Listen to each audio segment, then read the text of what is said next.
Ayan, muli nagbabalik po yung lingkod, guys. Ayan. Isang mapagpalang araw sa ating lahat, no? Eto, ngayon lang tayo. Eto, kung kailan wala na, kung kailan patay na, saka tayo magsasalita. Pero wala naman, condolence nga pala sa isa, sabihin na nating anti-kalingap na mahilig ding mang-question. Kini-question nila. And ito guys, meron ako paririnig sa inyo. Today, so pagkumustahin po natin si Jemel, di ba? So, ito po ay hindi pakikisaw-saw, tulad ng pag-aakusa na naman ninyo, kaya sabihin ninyo, ito na naman ay ating pakikialam, dahil hindi naman tayo mga kalingap, bakit po tayo nakikialam? Tuloy na naman palagi namin sinasabi na kami mga hindi member ng kalingap, kung ayaw po ninyong magkaroon kami ng mga reaksyon tungkol sa inyo, itawin po ninyong private ang mga uploaded videos ninyo. Ngayon. Eto, shout out, no? Isa ito sa kasabi nating anti-kalingap, and ayun na, medyo nagbibigay sila ng mga opinion na ito ay medyo parang sumasalungat. Pero ayun, sumasalungat sa kalingap. Kung baga pumupuna, ay binawi na ng ating Panginoong Jesus ang kanyang buhay na ibinigay sa kanya. Pero ayun na, at condolence po sa family ni Together as One. Ayan, sino mga nakakakilala kay Together as One? Ayan, at ayon sa balita, at kinumpirma naman sa mga kadikit diyan nila na may post din sa kanilang Facebook na yun na nga, at sumakabilang buhay na daw. Pero ganun pa man ay ito pinakamasakit dito, no, na kumaga yung mga anti-kalingap, mga sumasalungat sa kalingap, bumabati ko sa kalingap, ay nabawasan. Masakit man na ika nga ay meron tayong mga kapwa na ganitong sumakabilang buhay. Pero hindi ito pinakialaman ng reaktor. Kahit noon pa na sila ay sumasalungat sa kalingap, hindi ito pinakialaman ng reaktor. Pero ito na, nabawasan na ang sumasalungat or kumo-question sa kalingap. Hindi na po tayo magpaparinig pa ng mga kung ano-anong video. Condolence sa family ni Together as One. Pero ito na guys, no. Ilan na ang pinatahimik? Ibig ko sabihin, tumahimik na si Salcedo, tahimik na rin si Michelle Japina. Ito wala sa pang shout out kay Salcedo, shout out kay Michelle Japina. At balita ko nga ay may mga may sinampang kaso. Ay ito yung mabibigkas lang. Wala naman tayo kung ano pa man. Pero ako'y nagpapasalamat dahil tahimik na si Michelle, tahimik na rin si Salcedo. Tuloy-tuloy nyo lang yan. Yung inyong pananahimik, na sa ganun ay walang stress. At hindi naman siguro lingid sa inyong kaalaman na sa iba din na yung live ni Kuya Bal ay may letter. Yan. Pero irerespeto natin ang pananahimik ng mga nananahimik. At ika nga ay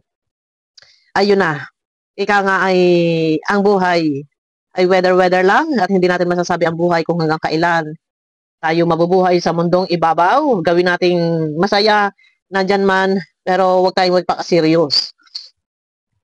Huwag tayong mangialam sa iba. Ito na, linis na tayo. At sabi ko nga sa inyo, yung kay Together as One ay sumakabilang buhay na, isa din po ito sa sumasalungat sa kalinga. Pero ganun pa man, condolence po sa pamilya ni Together as One.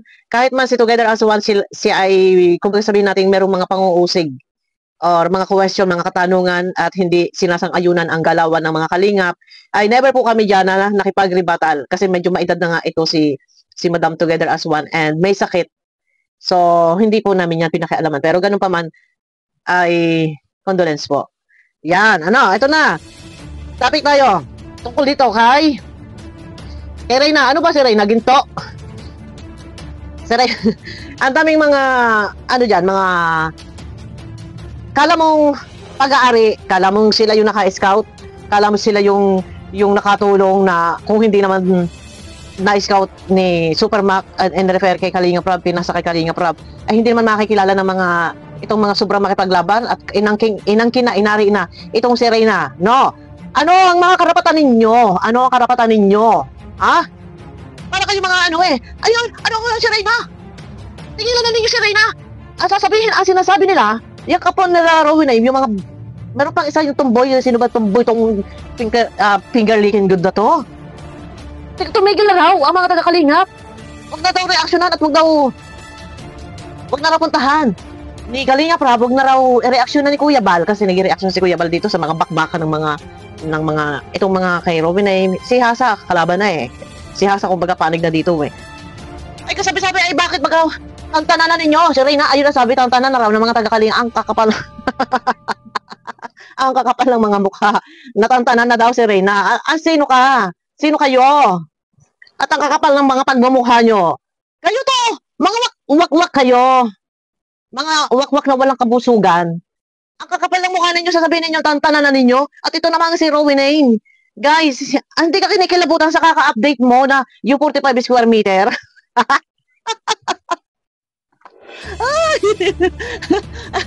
Yung galit na galit. Galit na galit pag sinasabi ko na 45 square meter yung sukat ng bahay. Galit na galit sila, guys. Hindi na 45 square meter. Ayun yung pagkakakita ko sa picture eh. Na parang 45 square meter ang datingan. Nagagalit kayo. Ito si Rowena, kung makapagbida-bida ka, makapag-report ka.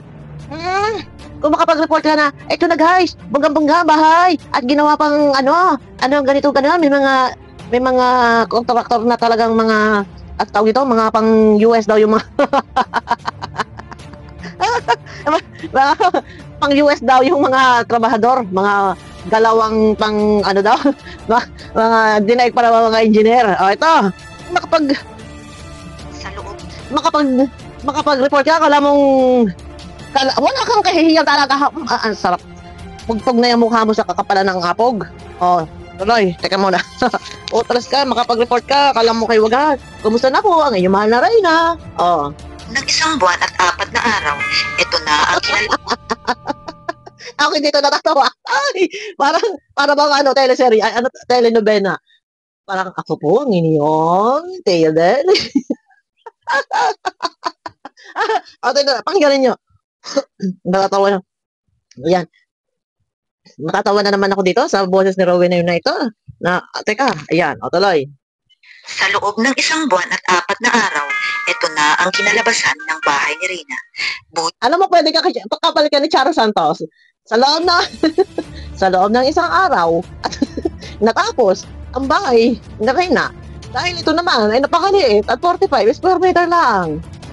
Alam mo, pwede ka kay Charo Santos, sa totoo lang. Rowena.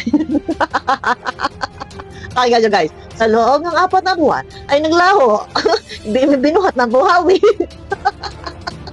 Nilipad ng buhawi ang bahay ni Reyna dahil sa hindi maganda pagkakagawa. Sa loob ng 1 buwan at 4 na araw, ito na ang kinalabasan ng bahay ni Reyna. Dapat ito, meron makapagbagbag damdaming tugtog. Ako po ang inyong Iya, Daddy. Ay, maganda pala daw. Magsama kami ni ako po ang inyong makapagbagdamdamin ha. Buhay ang ating mga karpintero sa kabila ng maulan na panahon. Makikita natin na naggagawa na po sila ng kubeda. Nagagawa na natin na. Teka nga muna. Natin na? Bingi. Wait. Reyna, buwis buhay ang ating mga karpintero sa kabila ng maulan na panahon. Makikita natin na naggagawa na po sila ng bubeda. Tapos na po. Ano ginagawa?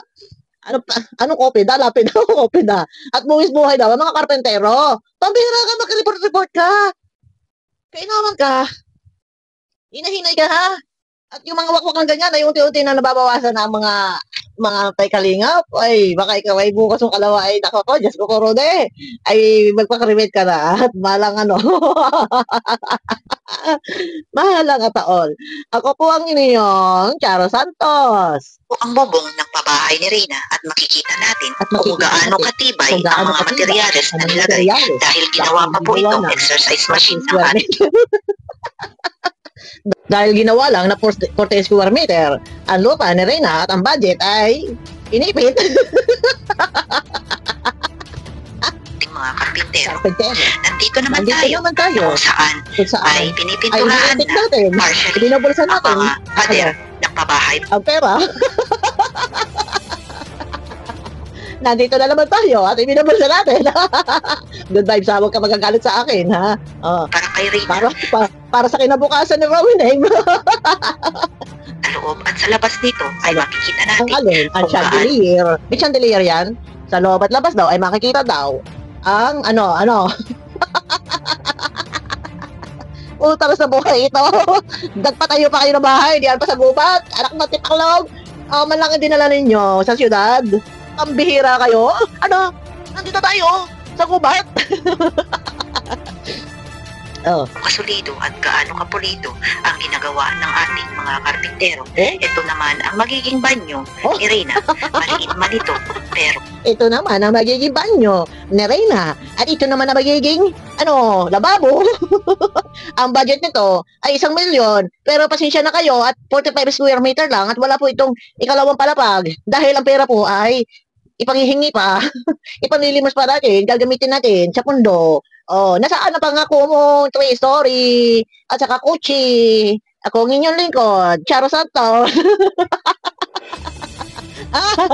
makikita natin na napakabilis din ang pagkagawa at pulidong-pulido ang Ambot sa pagkagawa inyo.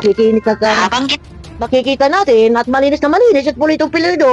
Ginagawa ang ating pabahay ay pinasilip din natin ito sa mga ibang engineers na kakilala natin. Pinasilip daw sa engineer na taga USA. At sabi daw ng engineer ay hilaw ang pagkakaluto ninyo sa pader. At kinulang, tinipid sa semento. At wala halos steel bar. Namamangha sila sa kalalabasan ng pabahay ni Reyna sa halagang 1.1 milyon. Sa halagang 1.1 milyon. Sa halagang 1.1 milyon ay 75,000 pesos lang po ang ating ibinudget dito. Dahil siyempre kailangan ko rin po pambayad ng wifi, pambayad ng kuryente. At siyempre po ako ay kumakain. Nagmimerienda rin ako at kaya ako ay bumawas ng pera.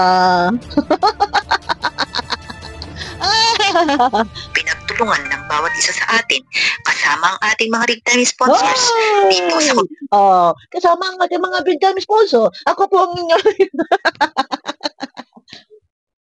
Ay, ako Diyos ko. Winay.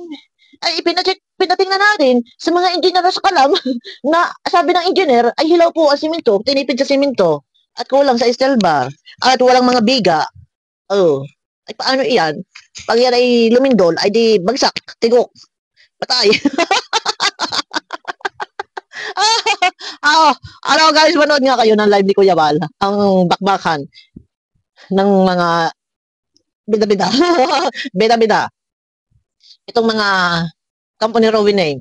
Ang sabi, ay ba't titigil na kayo? Tantanan na ninyo si Reyna. At sino ka? Ha?